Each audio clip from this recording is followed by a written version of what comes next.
Pemirsa Al-Qurbah TV yang dirahmati oleh Allah, Assalamualaikum warahmatullahi wabarakatuh. Bismillahirrahmanirrahim. Alhamdulillahi rabbil alamin. Allahumma salli ala Muhammad wa ali Muhammad. Kita masih berada di bulan puasa, di hari-hari penuh kemuliaan, di malam-malam penuh keagungan. Tidak terasa hari demi hari berjalan dan satu persatu dari saat-saat terbaik telah melewati kita. Dalam bagian daripada khutbah Ar-Rasul Sallallahu Alaihi Wasallam ada sebuah penegasan yang menarik ketika Ar-Rasul Sallallahu Alaihi Wasallam berbicara tentang setan. Dalam khutbah Ramadannya kita membaca wasyayatin maghlulatun fasalu rabbakum alla yusallitaha alaikum. Dan setan-setan telah dibelenggu, telah dirantai. Maka mintalah kalian kepada Tuhan kalian agar setan tidak lagi berkuasa dan memegang kendali atas diri kalian. Pernyataan ini menarik dan seringkali menimbulkan pertanyaan bahwa kalau memang di bulan Ramadan setan-setan yang menggoda dan merayu manusia itu dibelenggu dan dirantai, tapi mengapa dosa-dosa, maksiat, beragam keburukan dan kejahatan masih saja terjadi di bulan Ramadan? Boleh jadi hal ini menjadi pertanyaan banyak orang.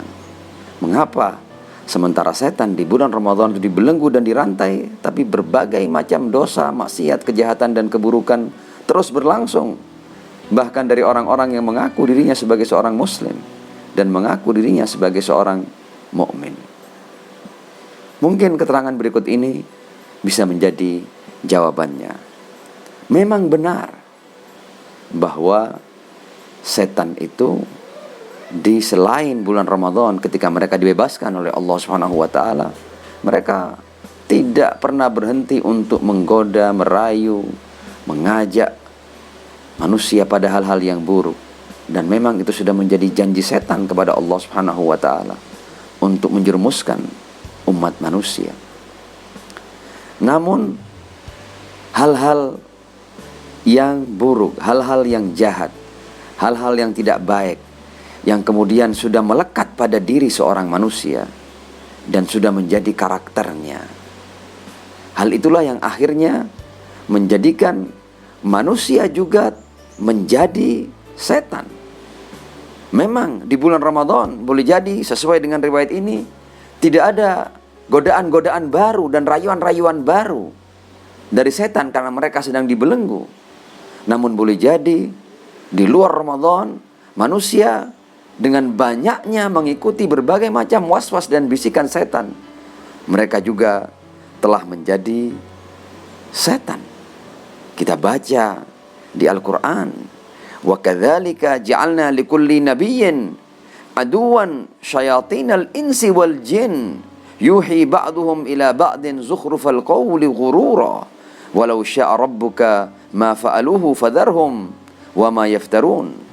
Dari ayat ini kita bisa memahami bahwa dan demikianlah kata Allah Subhanahu wa taala, untuk setiap nabi kami menjadikan musuh bagi para nabi itu yang terdiri dari setan-setan. Menariknya di sini Allah menyatakan bahwa ada setan-setan dari kalangan manusia dan ada setan-setan dari bangsa jin.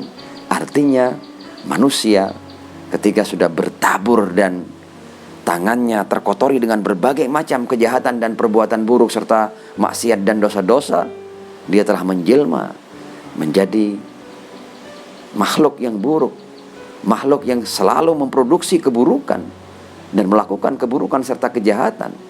Dan dia telah menjelma dari manusia menjadi setan.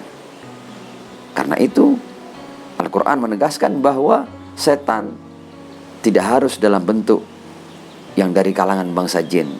Manusia berpeluang juga untuk menjadi setan. Sebagaimana jin juga tidak semua jin itu adalah setan. Ada banyak jin-jin yang mempunyai amalan yang baik dari kalangan mukminin, dari kalangan muslimin. Namun ketika bangsa jin mengambil jalan keburukan, mengambil jalan kejahatan, mengambil jalan pengingkaran, seperti iblis yang kana minal jinni fafasaqa an amri rabbih. Iblis adalah nama salah seorang dari bangsa jin yang tidak mau tunduk kepada Allah Subhanahu wa taala. Boleh jadi dulunya dia adalah jin yang beribadah kepada Allah Subhanahu wa taala. Kana minal jinni, baru kemudian fafasaqa an amri rabbih. Kemudian dia tidak taat kepada Tuhannya dan pengingkarannya, penolakannya, ketidakpatuhannya kepada Tuhannya menjadikan dia mengambil jalan keburukan, jalan kejahatan, dan jalan untuk menjerumuskan serta menggoda umat manusia.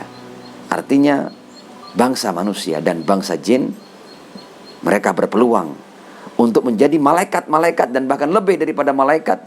Tapi pada saat yang sama, bangsa manusia dan bangsa jin berpeluang menjadi setan. Dan kalau setan-setan dari bangsa jin di bulan Ramadan ini maghlulah, tapi bagaimana ketika diri seorang manusia, pribadi seorang muslim dan mukmin telah berubah menjadi setan? Maka dia tidak perlu ada rayuan dan godaan untuk melakukan kejahatan, keburukan, dan dosa. Dialah yang menjadi produsen daripada kejahatan, dosa, dan keburukan itu. Mudah-mudahan Ramadan membuat kita semakin mengenal diri kita. Riwayat ini menunjukkan bahwa kalau seandainya di bulan Ramadan kita ini, di mana setan-setan telah dibelenggu dan dirantai, kita masih melakukan kejahatan dan keburukan, itu adalah sebuah tanda bahwa diri kita telah berubah menjadi setan yang sudah mampu untuk berbuat keburukan tanpa bisikan, rayuan, dan godaan setan dari bangsa jin. Mari kita selalu membenahi diri, memperbaiki diri di bulan yang suci ini. Syahrukum mubarak. Wassalamualaikum warahmatullahi wabarakatuh.